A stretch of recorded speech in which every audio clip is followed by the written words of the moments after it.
Madame, Monsieur, bonsoir. Bienvenue au 20h30. Voici les titres du journal ce soir. Infection sanitaire. La prévention préoccupe les États. Le président Paul Biya participe au financement des vaccins contre les maladies infectieuses, parmi lesquelles le Covid-19, à hauteur de 600 millions de francs CFA. Annonce faite au sommet mondial sur la vaccination. Première semaine bouclée depuis la reprise des cours le 1er juin dernier. À l'observation, le respect des mesures barrières a rythmé cette reprise, même si par endroits, des efforts supplémentaires restent à fournir. Écho de la première semaine de cours dans ce journal. Venez, vivez, vibrez avec CRTV Sport Entertainment. Le dernier né de la CRTV compte 365 jours de vie, de joie et de bonheur transmis aux téléspectateurs de la CRTV. Et à tous les autres téléspectateurs. Madame, Monsieur, merci de nous recevoir chez vous. Je vous reviens tout de suite.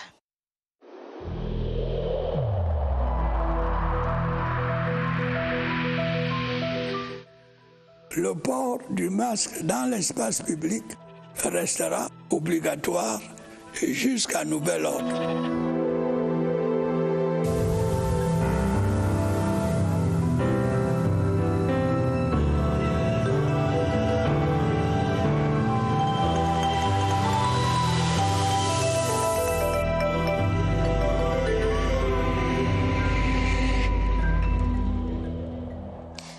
Bienvenue au 20h30. 600 millions de francs CFA, c'est la contribution du président Paul Biya dans le cadre du financement des vaccins contre les maladies infectieuses telles que la rougeole et le Covid-19.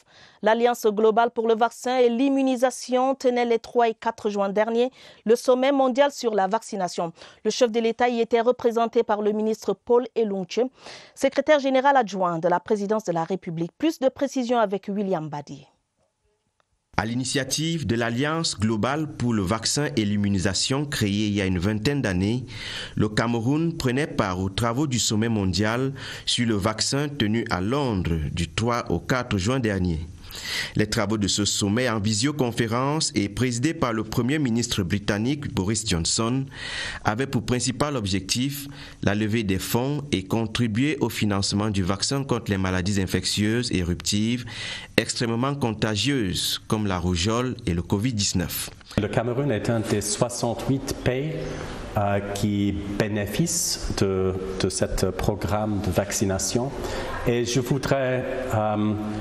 voudrais saluer les efforts du gouvernement camerounais. Sur les 7,5 milliards de dollars attendus des 52 États participants, l'Alliance globale pour le vaccin et l'immunisation en a reçu 8,8 milliards de dollars. Et dans cette importante moisson, le président Paul Biya a à lui seul contribué à hauteur d'1 million de dollars, soit 600 millions de francs CFA. Pour moi, c'est un exemple de la solidarité, de travailler côte à côte avec un pays ami.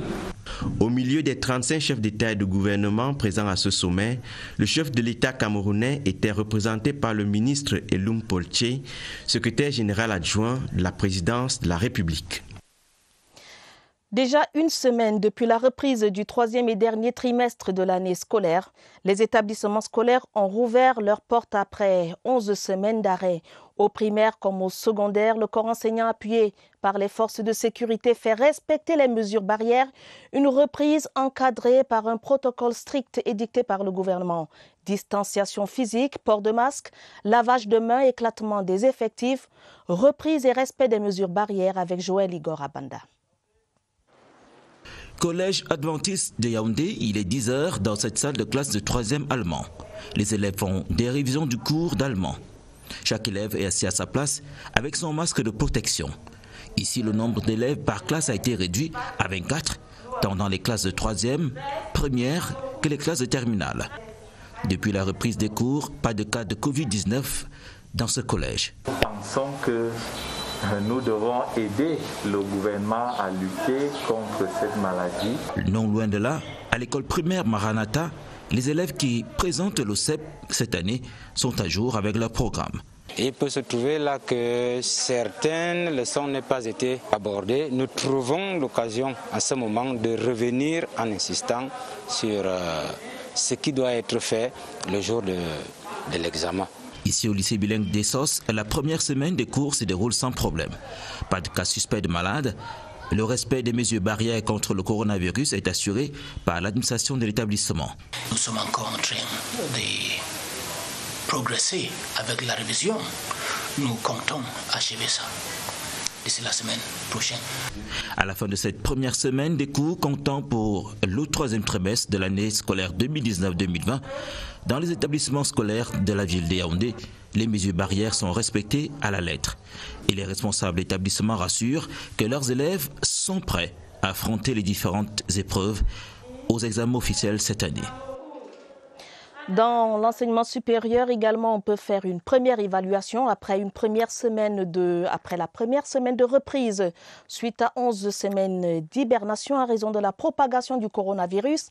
Les responsables des institutions universitaires passent en revue le protocole strict édicté par le gouvernement. Eux aussi, ils redoublent d'efforts et d'ingéniosité pour donner le meilleur contenu en ligne, travaux dirigés et autres. Immersion dans l'univers des COPS marqué par les mesures barrières. C'est avec Cyril Kingembebe. Les travaux dirigés et pratiques sont à l'ordre du jour dans les universités camerounaises. Les doctorants et les candidats au Master 2 profitent des 4 semaines qui leur sont dévolues pour achever cette année académique. Les cours commencent au niveau doctorat et au niveau Master 2, où nous n'avons pas de grands effectifs, pour faire en sorte que les étudiants ne soient pas des masses. Les autres effectifs viendront, c'est-à-dire on va aller graduellement. Les études à cycle court dans les instituts supérieurs d'enseignement privé s'appuient sur les enseignements en ligne. Quelques rattrapages et les examens que les classes de 3e année et 5e année doivent passer. Nous avons fait un calendrier additif en téléenseignement. Au moment où le gouvernement autorisait la reprise des cours, nous avions couvert à peu près les 87% des enseignements. En juillet, les examens officiels du ministère de l'Enseignement supérieur seront lancés. L'urgence pour les chefs d'établissement, c'est d'avoir les candidats prêts. On a créé des sites pour permettre, n'est-ce pas, d'abord de loger des cours, de loger également les exercices, de loger les TD. Et puis on a créé également des forums WhatsApp pour permettre d'échanger avec les étudiants. La crise sanitaire impose de nouvelles attitudes et une remise permanente en question. Cela, les institutions supérieures le font régulièrement pour le bonheur des apprenants. Il faut maintenir les campus scolaires loin, très loin du coronavirus. L'engagement est du gouvernement camerounais et la mairie de Boya en a pris bonne note. Elle a procédé à une opération de désinfection des écoles afin que les élèves évoluent et préparent leurs examens dans un cadre sain. Cathy Nanjou de CRTV Sud-Ouest. L'opération de désinfection a débuté au laboratoire du lycée classique de Bokwango. Les coins et recoins du reste de l'établissement n'ont pas échappé à cet exercice. Pour la mairie de Boya, il est question de maintenir élèves et enseignants à l'abri du coronavirus. Toute chose qui passe par l'application des mesures barrières. Toutes les personnes doivent porter les masques, laver les mains, parce que je sais que dans tous les établissements, on a déjà mis le robinet et tout ça pour laver les mains. Au sein du corps enseignant, cette action est perçue comme un coup de pouce en ce temps de crise. Je suis très contente ici aujourd'hui pour le campagne de désinfectation des écoles pour que les enfants soient bien. Une semaine après la reprise des cours, l'autorité municipale se dit satisfaite des mesures prises au sein des différents campus scolaires et souhaite que cela perdure pour que la Covid-19 ne passe pas par l'école. Restons à Boya, dans la région du sud-ouest du pays, où le député de Boya urbain, Malomba Essembe, renforce le dispositif de riposte face au Covid-19. Il a remis au personnel de la National School of Local Administration un important matériel de kit d'hygiène anti-Covid-19. Les détails avec Elisabeth Natalisson de CRTV Sud-Ouest. C'est une visite à double volet que le député de Boya urbain a effectuée au sein de la National School of Local Administration, NASLA. D'une part, exprimer sa gratitude à l'endroit du chef de l'État pour cette nouvelle institution. Et d'autre part, puisque la situation sanitaire s'y prête, faire un don de kits hygiéniques constitués de gel hydroalcoolique, de savon liquide, entre autres. Ce temps de pandémie, nous sommes venus avec quelques matériaux pour aider le DG et son staff à garder leur santé. Les bénéficiaires se disent honorés. Je suis particulièrement touché et sensible au geste du député. Et donc nous espérons aussi qu'en échange de tout, il sera un ambassadeur de l'école. Selon l'adage, qui dit merci en redemande, les responsables de l'ancien CFAM en ont profité pour faire quelques doléances. L'occasion a permis au patron des lieux d'effectuer une visite guidée à son hôte. Question d'avoir de bons arguments en tant qu'ambassadeur de la NASLA. Et toujours dans le cadre de la lutte contre le coronavirus, l'association No Limit Academy rallonge la liste des bienfaiteurs. Dans la région du Sud, elle a remis des kits hygiéniques de protection aux lycées de la ville des Bolova en réponse à l'appel à la mobilisation globale du chef de l'État. Nancy Yaté de CRTV Sud nous en dit plus. Avec plus de 2000 élèves et personnels enseignants à prémunir du nouveau coronavirus, le lycée bilingue des Bolova peut désormais poursuivre ses programmes en toute quiétude. L'établissement scolaire a reçu ce jour un don en matériel hygiénique et de protection composé de seaux à robinet, cartons de savon, cache-nez, gel hydroalcoolique et d'un thermoflash. Il est question pour l'association No Limit d'offrir à ses acteurs de la chaîne éducative des moyens d'acquérir des connaissances dans un environnement sain. Vu que nos petits frères et nos enfants viennent de reprendre les cours, on a eu cette intention et cette idée-là de venir en aide, vu que certains parents n'ont pas toujours assez d'argent pour leur fournir un matériel. Un geste qui vient s'ajouter à la batterie de mesures prises par l'administration de cet établissement scolaire pour barrer la voie au coronavirus. Ce geste nous va droit au cœur. On dit chez nous que c'est dans les moments difficiles qu'on reconnaît ses véritables amis. Le coronavirus fait beaucoup de ravages dans notre pays. Aucun effort n'est à négliger. Au-delà du lycée bilingue, l'association No Limit compte poursuivre son action dans plusieurs autres établissements de la ville. Et par ces temps de reprise de classe, le député RDPC du Mayo-Loti dans la région du Nord sensibilise à la détresse du lycée de Lam. Il vient d'offrir des tôles à 7 établissements sinistrés depuis le 5 avril dernier après le passage d'une forte tornade. Un don qui intervient au lendemain de la reprise des cours. Innocent Diezumbe de CRTV Nord-Agaroua. Le vent violent qui a soufflé le 5 avril dernier à Lam a été sans pitié pour le lycée de cette localité, situé à environ 40 km de Figuil. Insensible face à ce sinistre, le député RDPC du Mayo-Loti, honorable Haruna Bougué, met à la disposition de cet établissement scolaire 100 feuilles de tôle. Ce geste de cœur qui intervient au moment où l'école reprend droit de cité pour les élèves des classes d'examen est perçu comme une véritable bouffée d'oxygène. Aujourd'hui, il est personnellement présent pour nous remettre ce majestueux don, ce qui nous permettra de recouvrir au moins un bâtiment pour pouvoir gérer les examens qui pointent à l'horizon. Ce n'est que le retour de l'ascenseur, parce que c'est ces populations-là qui m'ont élu et rester insensible. Je crois que ce n'est pas bien de notre part en tant qu'élu du peuple. Contexte sanitaire oblige, la cérémonie de remise symbolique du don a mis en exergue le respect des mesures barrières contre le Covid-19. L'occasion faisant le larron, l'honorable Haruna Bougué a remis à la communauté éducative de Lam des masques faciaux pour éloigner le spectre du coronavirus. L'école a donc repris au Cameroun et le dispositif de riposte anti-Covid-19 se renforce. Le centre spécialisé de l'annexe 2 de l'hôpital central de Yaoundé a ses officiels. Ils viennent d'être installés dans leurs fonctions respectives par le gouverneur de la région du centre. Aux pionniers, Nasseri Paul Beya prescrit de mettre en œuvre leurs compétences pour tordre le cou au coronavirus. Cérémonie ponctuée par une visite guidée du centre situé au carrefour Zoé à Yaoundé. Voici le compte rendu de Clovis Chamabo de CRTV Centre.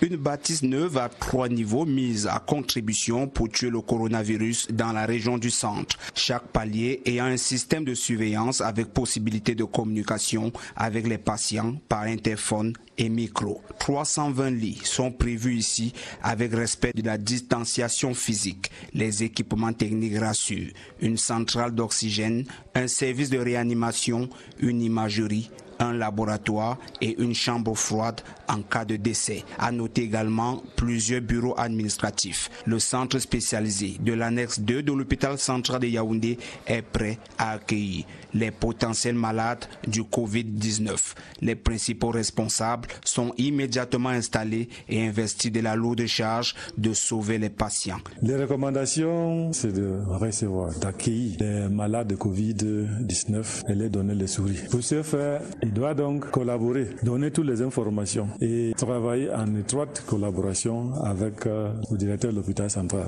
Deuxième chose, quand les malades arrivent ici, il doit déjà commencer le travail pour permettre que les malades ne cherchent plus où aller. Une équipe de médecins chevronnés conduite par le docteur Bonaventure Hollon, médecin urgentiste.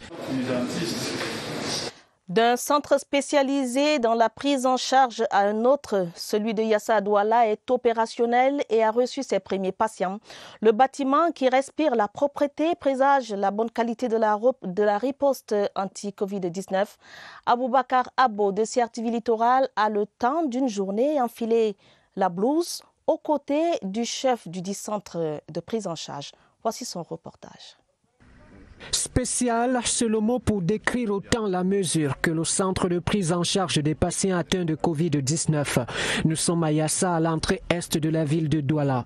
Le soleil se lève et avec lui le personnel soignant qui respire engagement et compétence. Ils seront répartis dans 7 bâtiments, dans des chambres d'une capacité de 50 lits. Nous recevons des malades asymptomatiques. 2 fois par jour, les équipes médicales et infirmières vont prendre des paramètres et vont se préoccuper des plaintes des différents patients. Et au chevet des patients se pressent ces soldats de la santé qui ont revêtu les blouses de la guérison et du soulagement. Je me sens de mieux en mieux. On m'a pris en charge parce que j'étais à 40%. C'est un séjour optimum pour les malades en raison de la qualité des soins et d'une prise en charge aux frais de l'État. Il y a le volet nutritionnel qui est également pris en charge. Les malades reçoivent les 3 repas par jour. Reste maintenant à combattre 2 autres virus, ceux de la stigmatisation et de la psychose. 90 à 95% des malades sont des malades asymptomatiques, ce qui suppose que tout le monde peut être concerné. Le carnet de santé se referme donc. Les médecins prescrivent une double dose dans l'observance des gestes barrières. Respecter le port de masque, le lavage des mains et la distanciation sociale.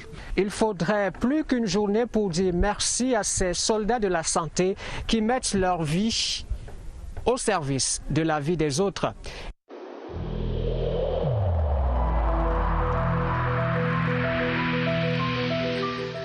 N'oublions pas que la négligence d'une seule personne peut nuire gravement à l'ensemble de la communauté.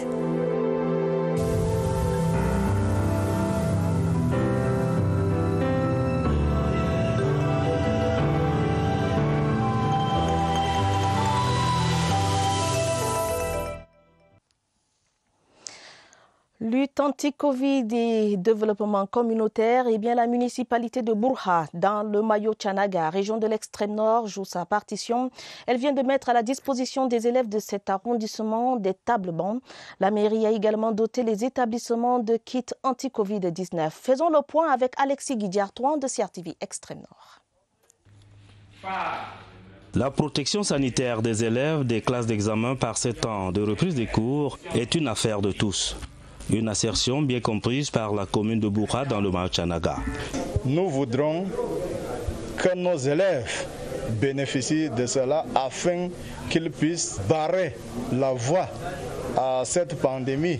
Des tables-bancs pour le respect de la distanciation, mais aussi des kits sanitaires qui ont rencontré l'assentiment des bénéficiaires qui rendent un hommage appuyé aux donateurs. Nous avons 17 salles de classe que nous avons des problèmes de table-banc. L'apport de M. le maire est venu au bon moment.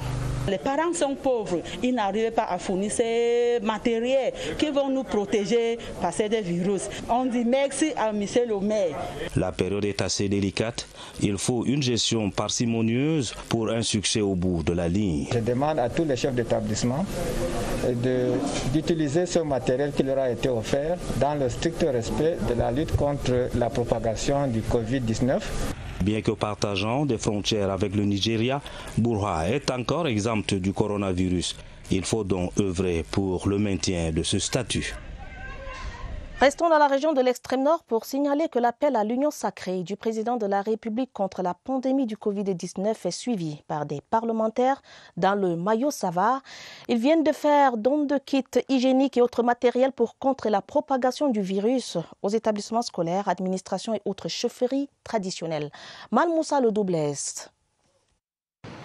Les populations du Mayo-Sava en avaient déjà assez avec les exactions de Boko Haram. Pour les élus du peuple, il ne faudrait pas que le Covid-19 vienne davantage perturber leur vécu quotidien suffisamment précaire. Nous souffrons déjà de l'insécurité. Nous ne voulons plus que Covid vienne ajouter. C'est dans cette optique que nous avons décidé de poser cet acte de don.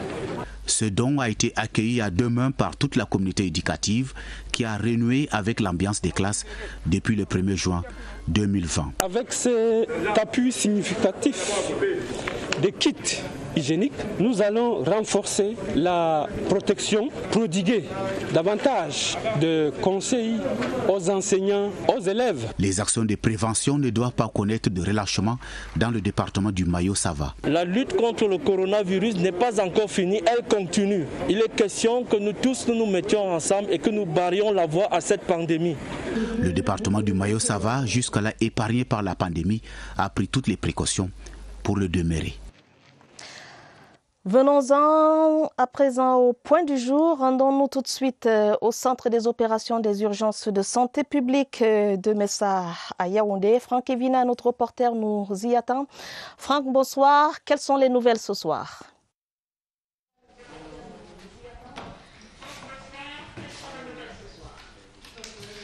Bonsoir à Tabadjine Oumar. Les informations fraîches sur la pandémie révèlent ce soir de nouvelles contaminations, 109 pour être plus exact, mais aussi de nouvelles guérisons, 33, et on déplore la perte ce jour d'une personne des suites de Covid-19.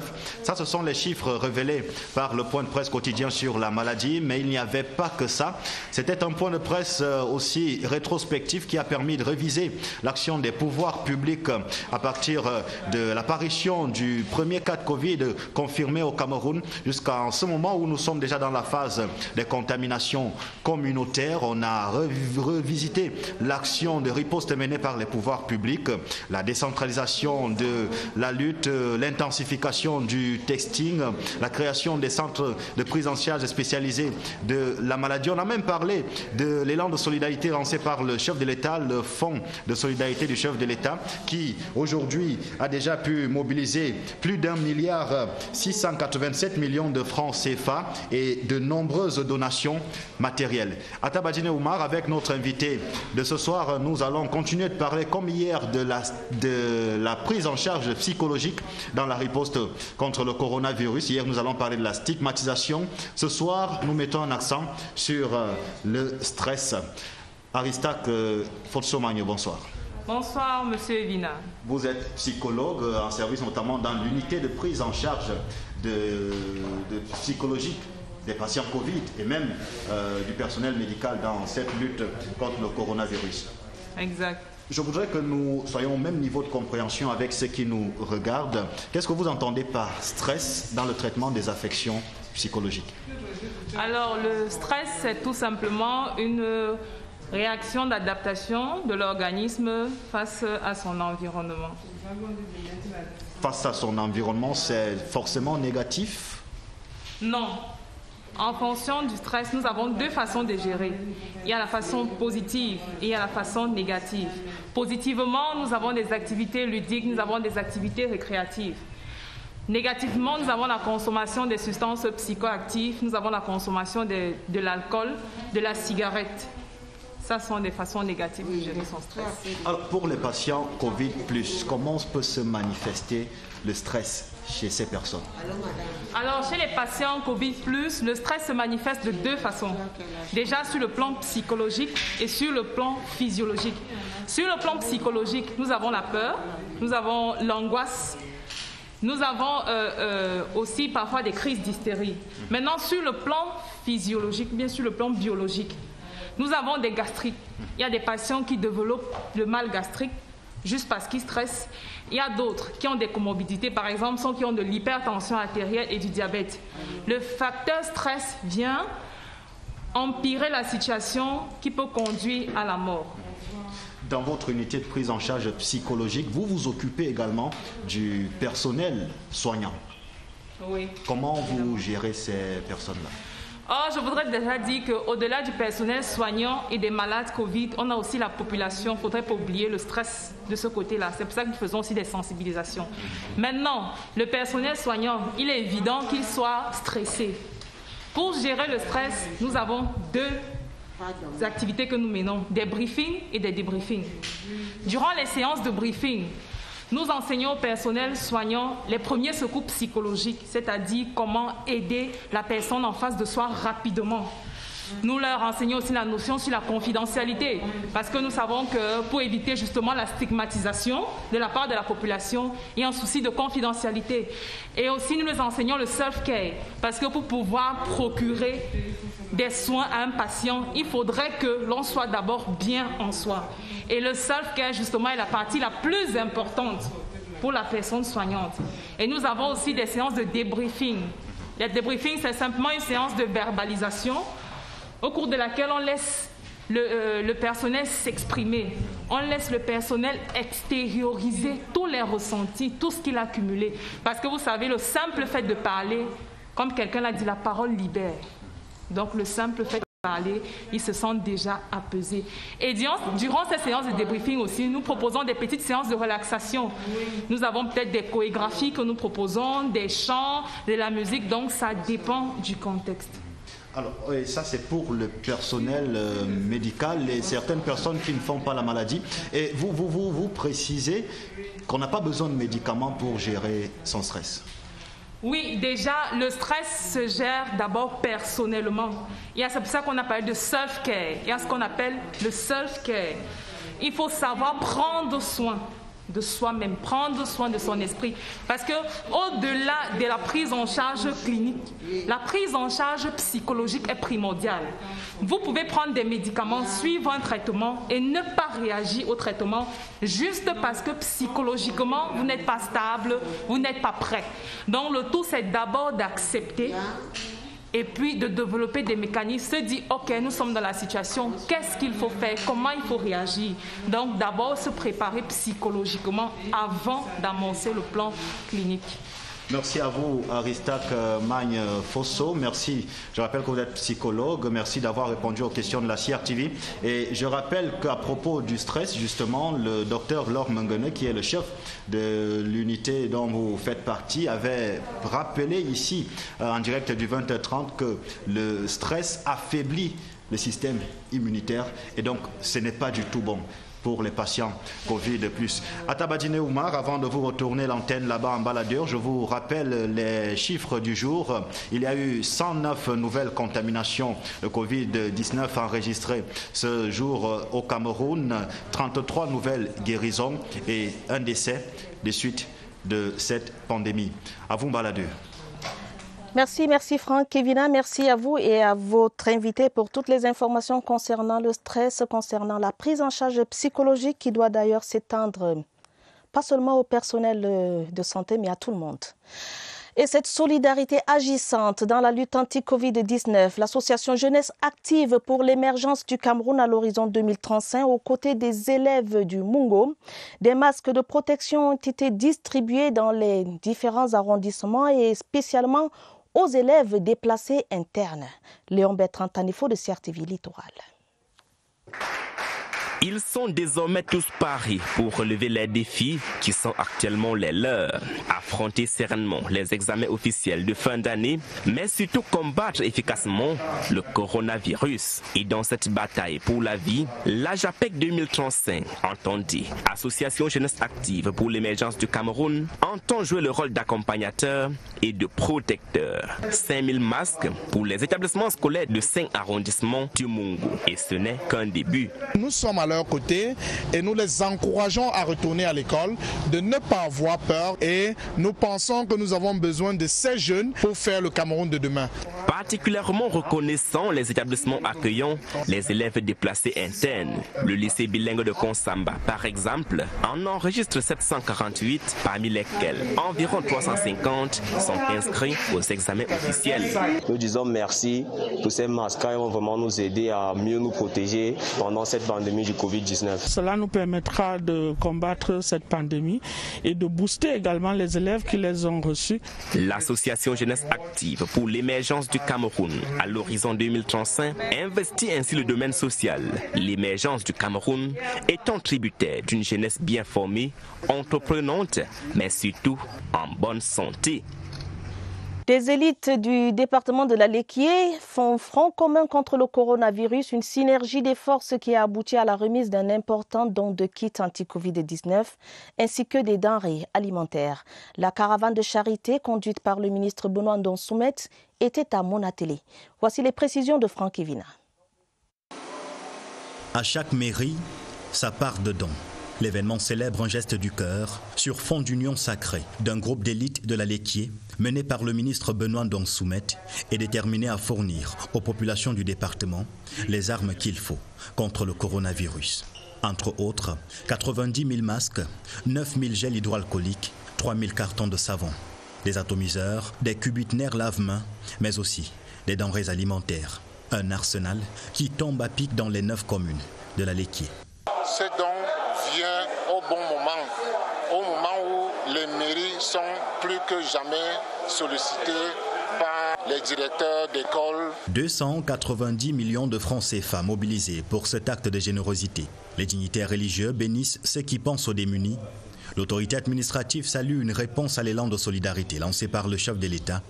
La tête de file des élites donateurs loue les efforts d'une union qui fait la force. Ça fait un groupe d'une trentaine de personnes qui sont venus représenter tous les autres qui ne pouvaient pas venir compte tenu des prescriptions de M. le Premier ministre et chef du gouvernement. Des actions similaires sont annoncées. En attendant, rigueur et transparence sont conseillées. Que l'utilisation qui sera faite profite au plus grand nombre.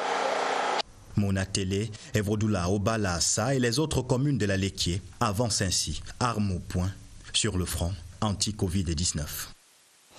Les collectivités territoriales décentralisées qui intensifient la riposte à Obala, toujours dans la Léquié.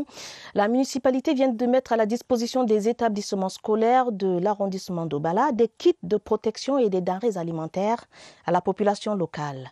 Marlise Eno Ambarga Oumo. La ville de Balas enregistre déjà un décès suite au Covid-19 et de nombreux cas testés positifs à la maladie.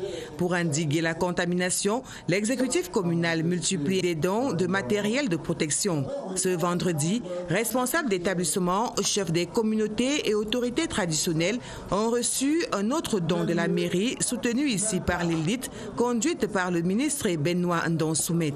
Le don de ce jour nous a permis de couvrir certains besoins dans les 150 établissements scolaires que compte notre commune. C'est encourageant.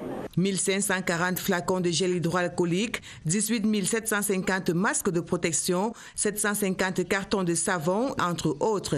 À cela s'ajoutent donc 550 sacs de 25 kg de riz, 500 cartons de pâtes alimentaires et des cartons d'huile raffinée destinés aux personnes vulnérables. La cérémonie était aussi l'occasion pour le maire Simon-Pierre Ediba de sensibiliser les populations sur le respect strict des mesures barrières pour stopper net le Covid-19. Parlons maintenant d'aménagement urbain. Bientôt, un musée vivant d'espèces végétales à Yaoundé, un musée vivant d'arbres. Et c'est le lieu dit 3 statues qui va accueillir les différentes essences forestières dont les noms sont liés à l'histoire même de la ville aux 7 collines. Le maire de la ville de Yaoundé, Luc Messia Tangana, était sur le site de construction du dit musée ce 6 juin. Voyons tout cela avec Séverin Alégambélé. Le site témoin d'aménagement du musée vivant d'arbres est bien connu à Yaoundé. C'est l'ancienne base vie de l'entreprise chargée de la réfection du tronçon de la route Olezouan-Volier, Yaoundé 3e. Il est envisagé ici le repiquage des plants de nombreuses essences en voie de disparition du fait de la forte pression d'exploitation. Habituellement, les gens reconnaissent les essences d'arbres dans les musées à travers le bois d'œuvre. Mais ici, nous faisons un musée à travers des arbres plantés. Nous avons opéré une sélection d'une centaine d'essences. Et en dehors de ce musée, il y aura des attractions telles que des restaurants, des étangs piscicoles. À long terme, il s'agit de réécrire par le reboisement l'histoire de la capitale. Une initiative de créer un arboretum, un musée vivant. Et puis nous allons participer à ce que les générations futures connaissent au moins qu'est-ce que représentait l'Azobé, qu'est-ce que représentait le Bibinga. La ville de Yaoundé est faite de noms d'arbres. Kouabang, Vogabang, Yomabang, c'est des noms d'arbres emblématiques. Dans les projections du maire de la ville, qui a assisté ce samedi au rite de bénédiction du site, l'opération engagée est appelée à s'étendre de manière à donner un visage avenant à la ville de Yaoundé en préservant l'environnement. Nous avons d'autres projets de reboiser Yaoundé par endroits. Il y a déjà l'arboretum. Il y a les flancs des collines de la ville qui sont déjà dégarnis d'arbres. Il y a d'autres espaces, des bas-fonds, des vallées déjà identifiées. Donc c'est un long processus qui commence aujourd'hui. Le chantier est ouvert. À terme, il va céder la place à une forêt urbaine pour l'accueil des promeneurs. Petite et moyenne entreprise, l'Union européenne accompagne les promoteurs. C'est à travers un dispositif d'encadrement, d'orientation et d'accompagnement des entreprises avec en trame de fond la consolidation du dialogue structuré public-privé. Un accord cadre a été paraphé cette semaine à Yaoundé avec le gouvernement camerounais. Alvin Giselzé pour plus de détails.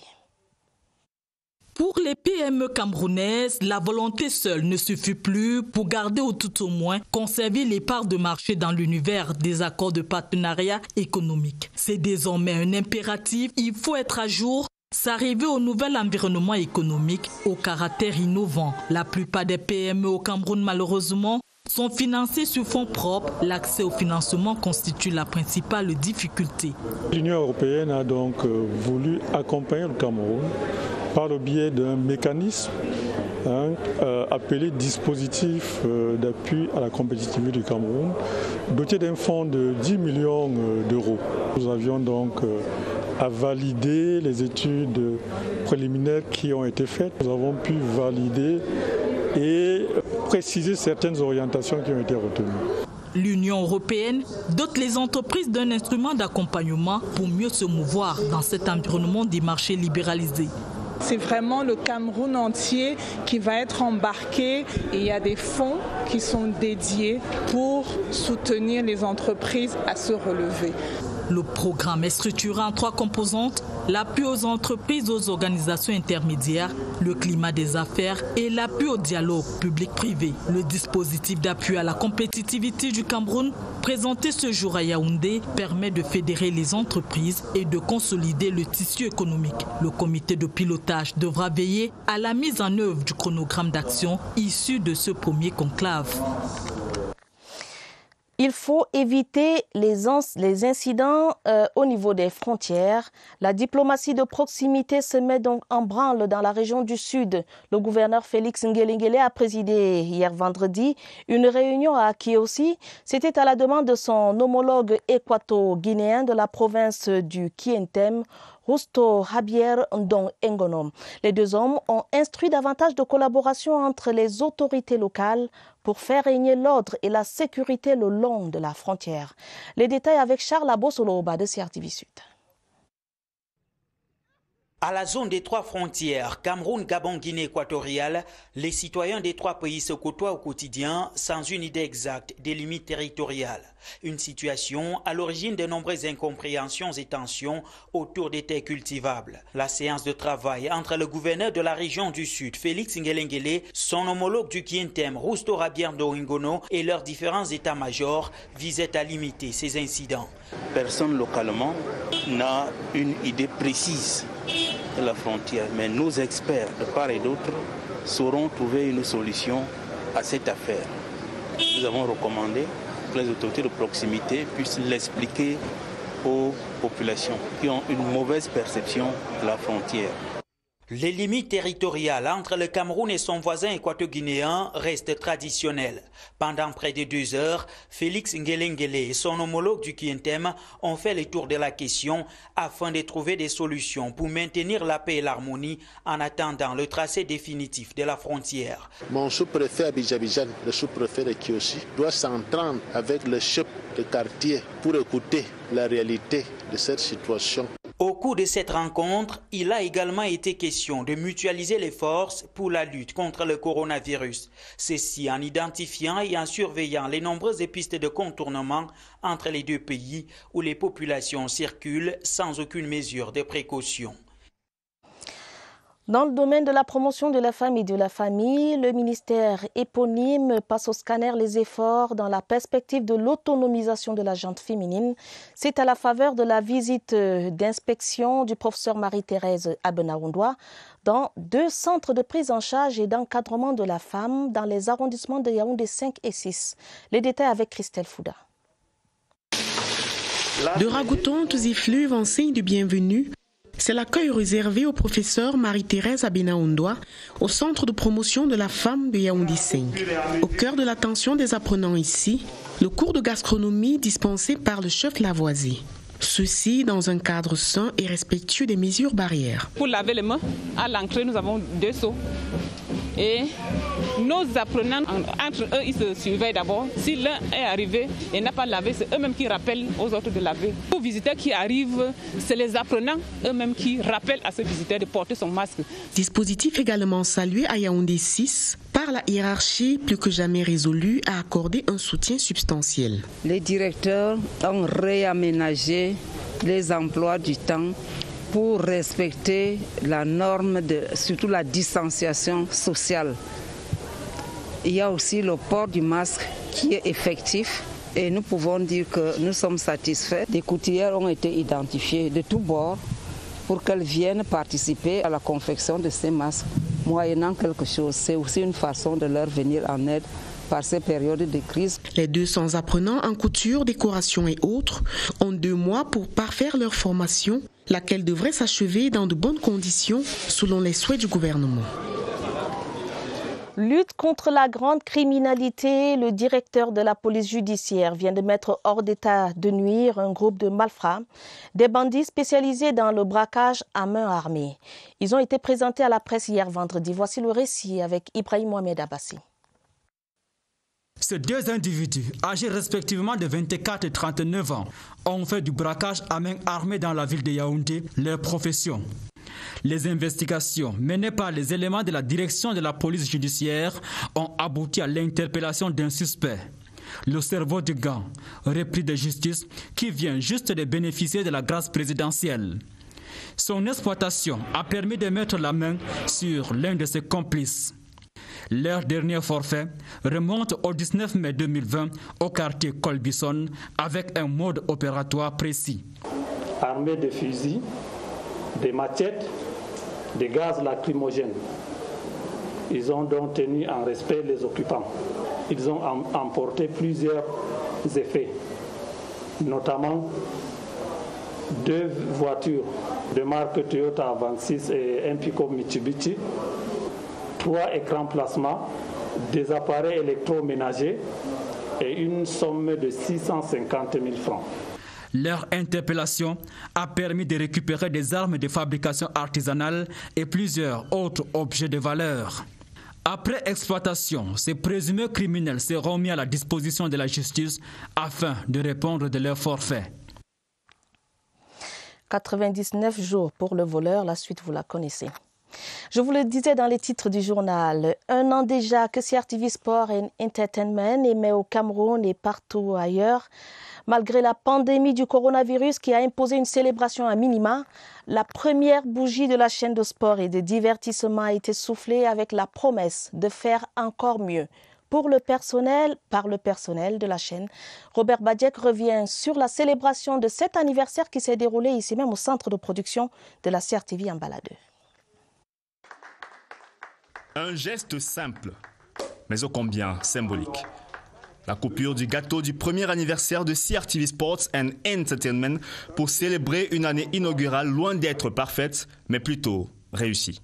Je pense que CRTV Sports and Entertainment a passé une année effectivement pleine, mais qui a été cette année un petit peu plombée par l'épidémie ou la pandémie du coronavirus, qui fait que les activités sportives aussi bien ici qu'ailleurs soient bloquées. Mais globalement, on peut dire que la petite expérience que nous avons vécue est une expérience positive qui permet d'envisager les perspectives avec, on va dire, davantage de sérénité. C'est une journée anniversaire des plus sobres au vu du contexte sanitaire ambiant. Tout le long de la journée, il ne s'est agi que de revisiter le chemin parcouru à travers des émissions spéciales. La hiérarchie, représentée ici par le directeur central TV Ibrahim Cherif, est plus ou moins satisfaite jusqu'alors. Les attentes, elles, ne sont que plus nombreuses. L'équipe dirigeante de la chaîne ne le sait d'ailleurs que trop bien. Bilan très très positif pour nous, malgré les quelques hiccups qu'on a eus par rapport à certaines compétitions qu'on n'a pas pu montrer à l'antenne. Les perspectives, comme on dit, voir comment on peut réussir à faire plaisir de plus en plus à nos téléspectateurs, c'est-à-dire donner des compétitions qu'ils veulent, améliorer notre contenu à des volets entertainment et grandir. La journée de célébration a également été l'occasion de rendre un ultime hommage à la regrettée Patricia Lebam-Tuxon, personnel de la chaîne, et qui nous a quittés au mois de septembre dernier. De la joie, de la mélancolie, mais surtout la promesse de faire mieux dans les jours à venir. Joyeux anniversaire et très longue vie à CRTV Sport. Fin de ce journal préparé avec la collaboration de Sadou Mamoudou, Caroline Ouété et Mirabel Tala. Prochain rendez-vous avec l'information, ce sera à minuit. Vous serez en compagnie de Gilbert Onguené et de Georges Marcel Messila. Madame, Monsieur, votre fidélité nous honore. Prenez soin de vous et à demain 20h30, Inch'Allah.